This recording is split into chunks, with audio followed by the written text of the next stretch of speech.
une de Jeune Afrique, la récente décision du Burkina Faso de criminaliser l'homosexualité. Bonjour François Soudan. Bonjour Catherine. C'est un changement de cap pour le Burkina où jusqu'à présent l'homosexualité n'était pas pénalisée.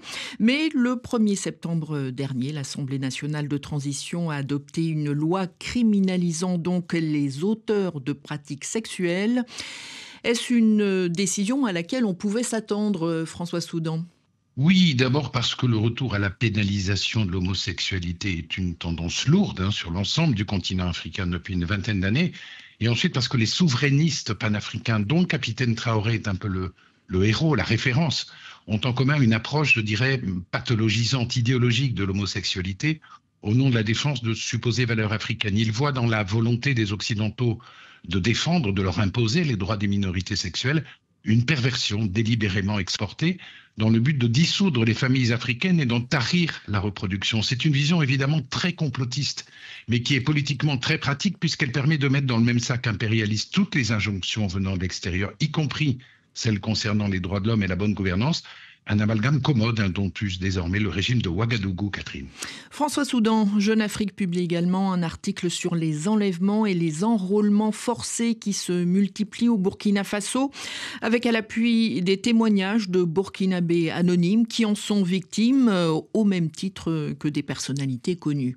Oui, je préciserai qu'en même temps qu'elle légiférait sur l'homosexualité, l'Assemblée nationale de transition, non élue, il faut le préciser, a adopté le 1er septembre un nouveau code de la personne et de la famille qui introduit la déchéance de la nationalité burkinabé pour avoir, entre autres, je cite, manifesté par son comportement sa détermination de répudier son allégeance à l'égard du Faso. Alors le spectre, on le voit, est extrêmement large et cela s'ajoute à la panoplie de ce que nous décrivons effectivement dans cet article, à savoir un pays qui vit au rythme de l'insécurité, mais aussi des enlèvements, des enrôlements forcés, avec ce paradoxe, Catherine, d'un régime de plus en plus répressif et dirigé par un homme, Ibrahim Traoré, qui lui demeure largement populaire. Mais ce paradoxe, il est celui de beaucoup de régimes autoritaires. Oui, Ibrahim Traoré, dont le culte de la personnalité prend de plus en plus d'ampleur sur les réseaux sociaux.